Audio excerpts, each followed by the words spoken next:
Good morning plus two class. Last video में हमने DNA replication के बारे में डिस्कस किया। आज हम डिस्कस कर रहे हैं experimental proof that DNA replication is semi conservative. DNA replication है जो वो सेमी कंजर्वेटिव है, इसके लिए एक एक्सपेरिमेंटल प्रूफ दिया गया by two scientist Michelson and star. ठीक है, उन दोनों ने एक एक्सपेरिमेंट परफॉर्म किया जिसने प्रूव कर दिया कि डीएनए रेप्लिकेशन है जो वो सेमी कंजर्वेटिव है। बहुत इंपॉर्टेंट एक्सपेरिमेंट है, बोर्ड के पॉइंट ऑफ व्यू से क्वेश्चन ऑलवेज इस टॉपिक से अराइज होता है, सो बहुत फोकस से इसको सुनेंगे आप।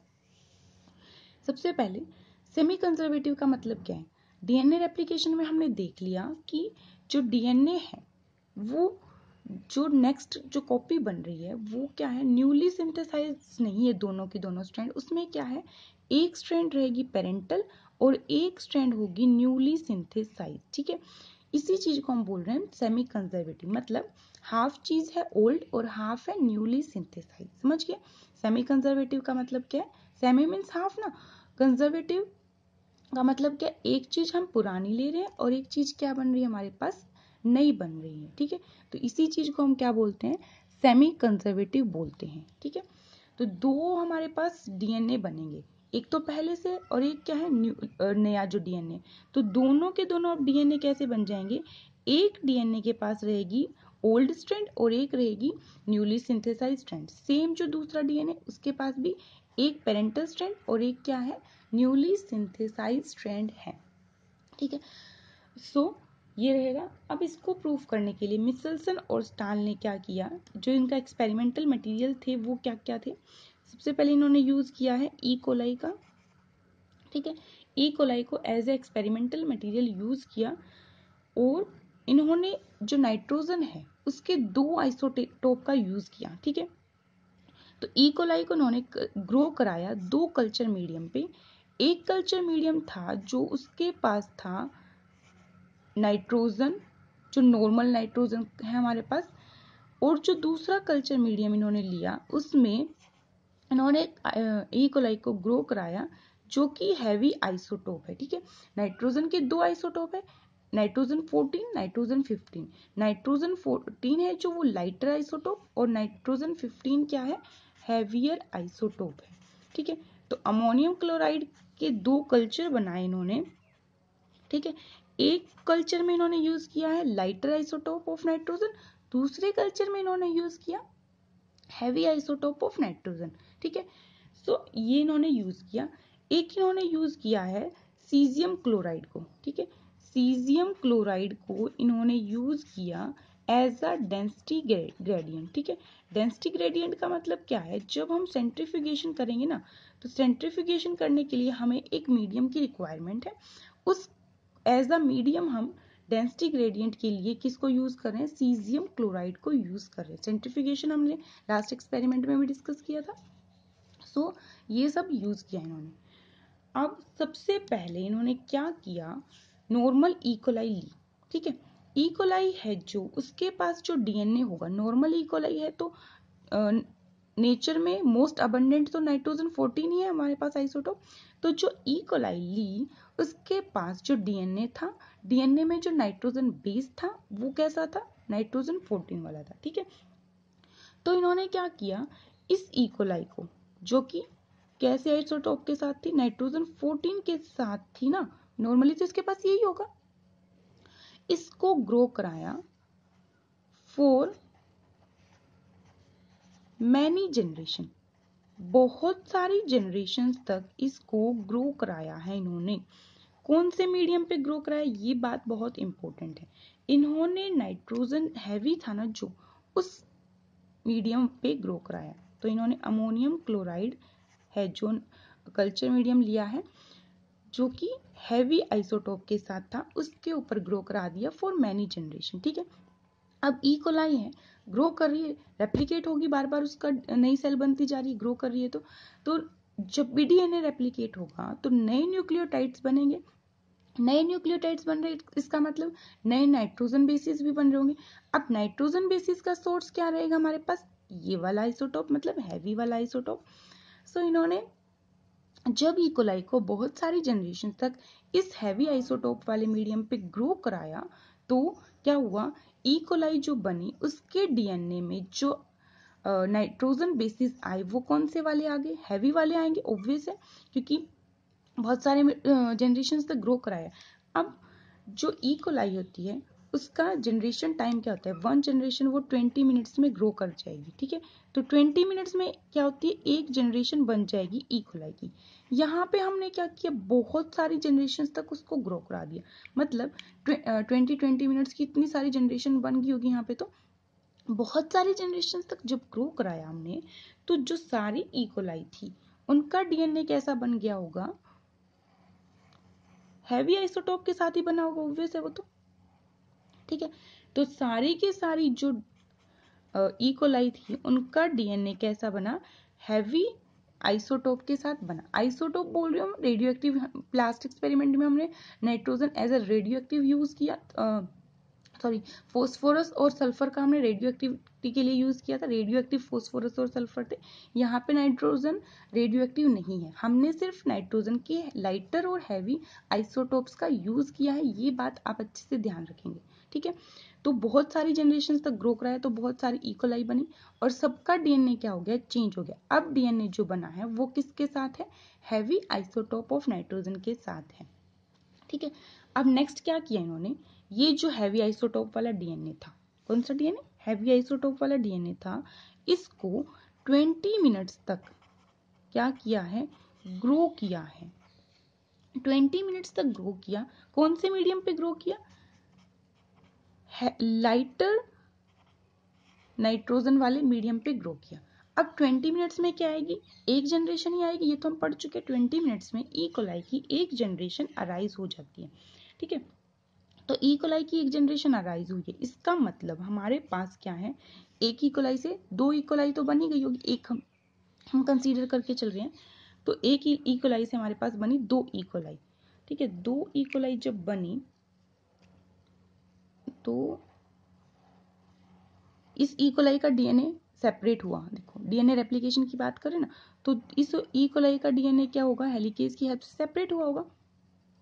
2 स्ट्रैंड है डीएनए की, वो सेपरेट हो गई, एक ये स्ट्रैंड और एक ये, दोनों स्ट्रैंड सेपरेट होगी। अब क्या होगा, नई स्ट्रैंड की फॉर्मेशन होगी, यही होता है ना, पेरेंटल स्ट्रैंड के सामने नई स्ट्रैंड की फॉर्मेशन होगी। और जो नई स्ट्रैंड बनेगी ना, वो कैसी बनेगी, अब नाइट्रोजन का सोर्स क्या है हमारे पास, लाइटर आइसोटोप। तो नई स्ट्रैंड के पास जो डीएनए है और उसके पास जो नाइट्रोजन बेसिस होंगे वो कौन से वाले होंगे, ये वाले ही होंगे ना। सो इसको हम लिख देते हैं ऐसे। तो भाई नई जो स्ट्रैंड बनी है वो ये वाली बनी है, पेरेंटल के सामने ही नई स्ट्रैंड बनेगी, तो हम डीएनए रेप्लिकेशन में देख ही चुके हैं। तो इससे क्या पता चला, एक तो हमारे पास स्ट्रैंड बनी है, ये जो ब्लैक वाली है वो कौन सी है, नाइट्रोजन 15 के साथ, और जो ब्लू वाली स्ट्रैंड है वो कौन सी है, नाइट्रोजन 14 के साथ, है ना, यही होगा। तो इस चीज को तो हमने क्या बोल दिया, हाइब्रिड, हाइब्रिड ही बन गया ना, कि दोनों का मिक्सचर बन गया, एक 14 वाली स्ट्रैंड को कैरी कर रहा है और दूसरी क्या कैरी कर रहा है, ये 15 वाली स्ट्रैंड कैरी कर रहा है। अब नेक्स्ट क्या किया इन्होंने, ये जो इकोलाई थी इसको ग्रो कराया 40 मिनट्स के लिए, क्या किया, 40 मिनट्स के लिए फिर से इन्होंने ग्रो करा दिया, 14 नहीं 40 मिनट्स तक इन्होंने ग्रो कराया। अब जब इन्होंने 40 मिनट्स तक ग्रो कराया है, 40 मिनट्स में कितनी जनरेशन बनेगी इकोलाई की, 20 मिनट्स में बनती है 1, 40 मिनट्स में बनेगी 2, है ना। तो 40 मिनट्स में हमारे पास बनी है 2 जनरेशन, 2 जनरेशन बनी है। अब देखो इस इकोलाई से हमारे पास 2 इकोलाई बनेगी ना, तो इस इकोलाई को देखते हैं। सबसे पहले इसके डीएनए को सेपरेट करेंगे, तो एक स्ट्रैंड तो रहेगी ये वाली कौन सी थी, नाइट्रोजन 14 वाली, 14 वाली थी ना, ब्लू वाली। दूसरी स्ट्रैंड इसकी सेपरेट हुई होगी, कौन सी वाली, ब्लैक वाली। ब्लैक वाली किसके साथ थी, नाइट्रोजन 15 के साथ, ठीक है। अब नेक्स्ट क्या हुआ होगा, सेम यही इसके साथ हुआ होगा, दूसरी इकोलाई के साथ भी यही हुआ, ठीक है। तो इसके साथ क्या हुआ, ये वाली 15 वाली इसकी, और एक बना देते हैं इसकी ये वाली 14 वाली, ठीक है। ये है हमारे पास नाइट्रोजन 14, क्या किया है मैंने, डीएनए रेप्लिकेशन हो रही तो दोनों स्ट्रैंड्स हैं, पेरेंटल स्ट्रैंड सेपरेट होंगी, तो यहाँ पे दोनों की दोनों पेरेंटल स्ट्रैंड थी, जो दोनों इकोलाई थी उनकी पेरेंटल स्ट्रैंड सेपरेट हो चुकी है। अब मिचेल्सन और स्टाल ने क्या किया, साइंटिस्ट के नेम इंपॉर्टेंट है, मिचेल्सन और स्टाल ने 40 मिनट्स तक क्या किया, इन दोनों इकोलाई को ग्रो कराया। किस पे ग्रो कराया, मीडियम क्या लिया इन्होंने, फिर से लिया है लाइटर आइसोटोप। ठीक है, क्या कराया इन्होंने, सबसे पहले इन्होंने इकोलाई को मैनी जनरेशंस तक हैवी वाले पे ग्रो कराया, सारा का सारा डीएनए चेंज हो गया, जितनी भी इकोलाई बनी उनके पास हैवी आइसोटोप आ गया। फिर 20 मिनट्स तक ग्रो कराया किस पे, लाइटर आइसोटोप के ऊपर। फिर इन्होंने क्या किया है, 40 मिनट्स के लिए ग्रो करा रहे हैं किसके ऊपर, लाइटर वाले के ऊपर, तो 2 बार लाइटर के ऊपर ग्रो कराए और 1 बार क्या है, हैवियर के ऊपर ग्रो कराए। अब ये जो लाइटर वाली है हमारे पास, ठीक है, मीडियम लाइटर है, तो इकोलाई क्या करेगी, अपने मीडियम से ही क्या करेगी, नाइट्रोजन को लेगी, तो मीडियम से ये ले रही है नाइट्रोजन को। ठीक है, मीडियम से नाइट्रोजन को जब लेगी तो अब मीडियम में क्या है, लाइटर वाला आइसोटोप, तो इसके साथ में क्या बनेगा, नया जो डीएनए की स्ट्रैंड बनेगी, वो सारे के सारे नाइट्रोजन बेसिस क्या होंगे, लाइटर वाले ही होंगे ना, क्योंकि डीएनए हमारे पास यही बचा, यही सोर्स बचा नाइट्रोजन का, और कोई सोर्स ही नहीं है। अब ये तो पेरेंटल पहले थी, एक तो पेरेंटल आएगी आएगी, सो इसके सामने जो नई स्ट्रैंड बनेगी वो कैसे नाइट्रोजन बेसिस को कैरी कर रही होगी, 14 वालों को कैरी करेगी। सेम यहाँ पे एक पेरेंटल थी, इसका लिया सॉरी, एक पेरेंटल थी, तो इसके सामने बनी होगी नई स्ट्रैंड, वो कैसा नाइट्रोजन बेसिस कैरी कर रही है, 14 वाले लाइटर आइसोटोप वाले कैरी कर रही है। इस 15 के सामने जो बनी होगी वो कैसे कैरी कर रही होगी, नाइट्रोजन 14 वाले। क्यों, क्योंकि मीडियम तो हमारे पास क्या है, लाइटर आइसोटोप वाला, तो मीडियम से ही लेगी इकोलाई अपना नाइट्रोजन बेसिस को, तो इकोलाई जब नाइट्रोजन बेसिस को मीडियम से ले रही है, तो मीडियम में तो लाइटर आइसोटोप है, तो लाइटर आइसोटोप वाली चेन यहाँ पे क्या हो जाएगी, ग्रो होनी शुरू हो जाएगी। इतना काम हुआ। अब इन्होंने क्या किया है, सेंट्रीफ्यूगेशन किया। क्या किया है इन्होंने, सेंट्रीफ्यूगेशन किया है, और सेंट्रीफ्यूगेशन करने के लिए इन्होंने एक डेंसिटी ग्रेडियंट का यूज किया। कौन से डेंसिटी ग्रेडियंट का, सीजियम क्लोराइड का। सीजियम क्लोराइड को सेंट्रीफ्यूगेशन ट्यूब है जो हमारे पास, देखो ये सेंट्रीफ्यूगेशन ट्यूब होती है, ठीक है, इसमें सीजियम क्लोराइड ऐड किया, और सीजियम क्लोराइड को इस कल्चर, देखो सीजियम क्लोराइड लिया और फिर इकोलाई का ये कल्चर ऐड किया कर दिया होगा। सबसे पहले इन्होंने ऐड किया नॉर्मल ये वाला जो होता है, ये वाला ऐड किया, तो इन्होंने देखा सीजियम क्लोराइड के साथ डेंसिटी ग्रेडियंट किया तो बैंड अपीयर हुए। ठीक है, तो सबसे पहले तो नॉर्मल इकोलाई का किया है ना, नॉर्मल इकोलाई के पास क्या होता है, नॉर्मल नाइट्रोजन होगा, तो उसका जो बैंड है वो मिला बेस पे, क्योंकि नाइट्रोजन नॉर्मल इकोलाई के पास क्या होता है, लाइटर वाला, तो लाइटर आइसोटोप था, तो बेस लाइटर आइसोटोप था तो कहाँ गया होगा, अबव ही गया होगा, बेस पे नहीं सॉरी, तो लाइटर आइसोटोप था तो कहाँ आ गया, इसका बैंड यहाँ आ गया। दूसरा इन्होंने क्या करवाया, इकोलाई को बहुत सारी जनरेशन तक ग्रो कराया है। ठीक है, बहुत सारी जनरेशन तक किस पे, 15 वाले आइसोटोप पे ग्रो कराया। तो 15 वाले आइसोटोप पे जब ग्रो कराया तो, और उसके बाद इस कल्चर को इन्होंने सेंट्रीफ्यूज किया है, तो इसका बैंड कहाँ मिला है, बेस पे, क्योंकि नाइट्रोजन 15 क्या हैवी है ना, तो नाइट्रोजन 14 का बैंड कहाँ पे मिला, सेंट्रीफिकेशन कराने के बाद इन्होंने क्या किया, फोटोग्राफिक प्लेट पे इस बैंड को विजुअलाइज किया। फोटोग्राफिक प्लेट पे जब विजुअलाइज कर रहे हैं इन बैंड को, तो इन्हें दिख रहा है कि एक बैंड तो कहाँ मिल रहा है इनको, अबव मिल रहा है, किसका, जब नॉर्मल इकोलाई का देखा गया। फिर इन्होंने क्या किया, 15 नाइट्रोजन वाला जो था आइसोटोप, उसको इन्होंने विजुअलाइज किया, तो उसका बैंड कहाँ मिला, बेस पे, क्योंकि वो तो हैवी, ये था लाइटर, लाइटर चीज तो अबव मिलेगी, हैवी चीज कहाँ मिलेगी, बेस पे, ये हुआ। फिर इन्होंने सेंट्रीफ्यूज किया फिर से एक और बार, कौन से कल्चर को लिया इन्होंने इस बार, ये वाला कल्चर जो बना था। ठीक है, ये वाला हम कर चुके हैं, बेस पे बना बैंड। अब इन्होंने क्या किया, जो 20 मिनट्स तक लाइटर आइसोटोप के साथ ग्रो कराया गया था, उस पे इन्होंने देखा, उस पे जब इन्होंने देखा तो इन्होंने बैंड जो विजुअलाइज किया वो बना मीडियम, बीच में बना। ठीक है, बैंड कहाँ बना है, बीच में। बीच में क्यों बना, क्योंकि जो डीएनए था वो देखो, एक बैंड, एक स्ट्रैंड कैसा डीएनए के पास, 15 वाला, और दूसरा स्ट्रैंड क्या है, 14 वाला, मतलब हाइब्रिड है ना, दोनों का मिक्सचर है, तो बैंड भी कहाँ पे आएगा, दोनों का मिक्सचर था, 14 और 15, दोनों का मिक्सचर था ना यहाँ पे, 14 और 15 वाला था, तो तो इसीलिए बैंड कहाँ आ गया बीच में, क्योंकि ये तो था हाइब्रिड, दोनों का मिक्सचर था। एक बैंड लाइटर था, एक बैंड हैवियर था, तो जो बैंड अपीयर हुआ वो कहाँ मिला, बीच में मिला। अगर लाइटर होता तो अबव मिलता, अगर हैवियर होता तो बेस पे मिला। अब एक स्ट्रैंड है डीएनए की हैवी और एक स्ट्रैंड है लाइटर नाइट्रोजन के साथ, तो इसीलिए बैंड कहाँ आ गया, हाइब्रिड बीच में आ गया। ठीक है, ये किया इन्होंने। फिर इन्होंने जो 40 मिनट्स तक ये ग्रो कराया था ना लाइटर वाले के साथ, फिर यहाँ पे ये बैंड देखे।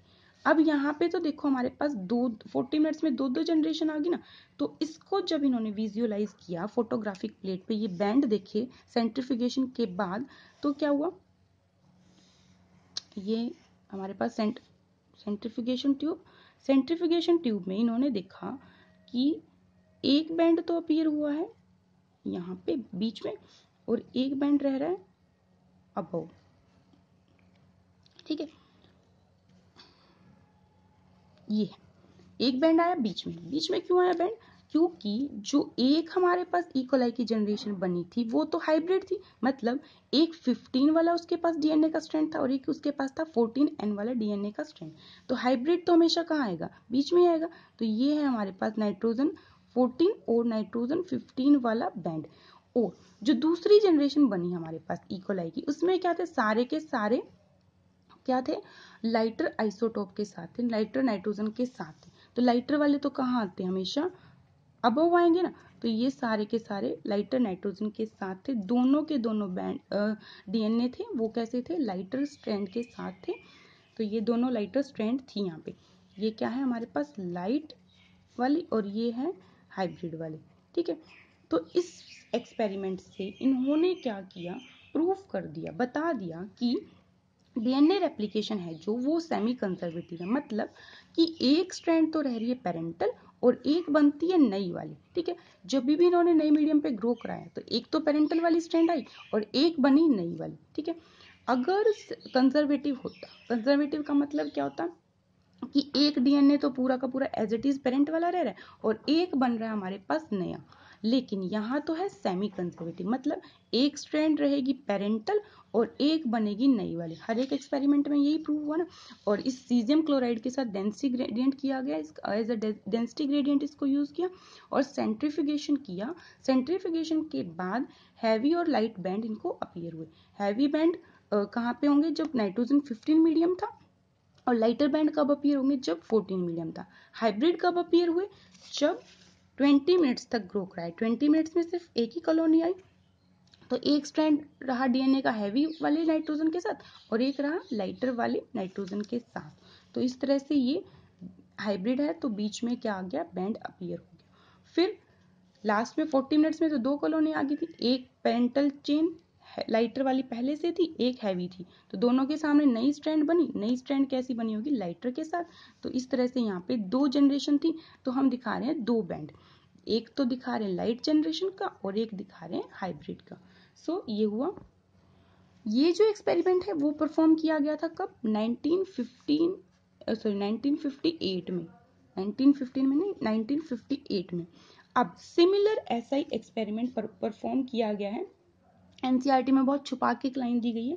तो टेलर और उनके कुलीग्स, टेलर एक साइंटिस्ट है और उनके कुछ कोवर्कर्स थे, उन्होंने 1958 में ही सिमिलर एक्सपेरिमेंट परफॉर्म किया है। किसके साथ, वीसिया फाबा प्लांट के साथ। ठीक है, वीसिया फाबा जो बीन्स का एक प्लांट है उसके साथ ये एक्सपेरिमेंट परफॉर्म किया। वहां पे भी नाइट्रोजन का वो क्या किया इन्होंने, थायमिडिन का यूज किया इसके लिए। थायमिडिन कैसा लिया, रेडियो एक्टिव थायमिडिन का यूज किया।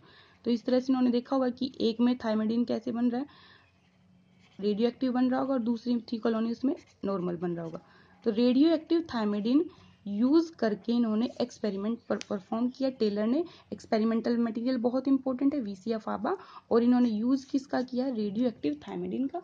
और इससे इन्होंने प्रूव कर दिया कि डीएनए रेप्लिकेशन भी सेमी कंजर्वेटिव। ये एक्सपेरिमेंटल प्रूफ इन्होंने भी दिया और ये रिजल्ट्स इनको मिले थे। तो ये इंपॉर्टेंट है, इसको अच्छे से रिमेंबर रखेंगे। 1 मार्क का क्वेश्चन आ चुका है यहाँ से।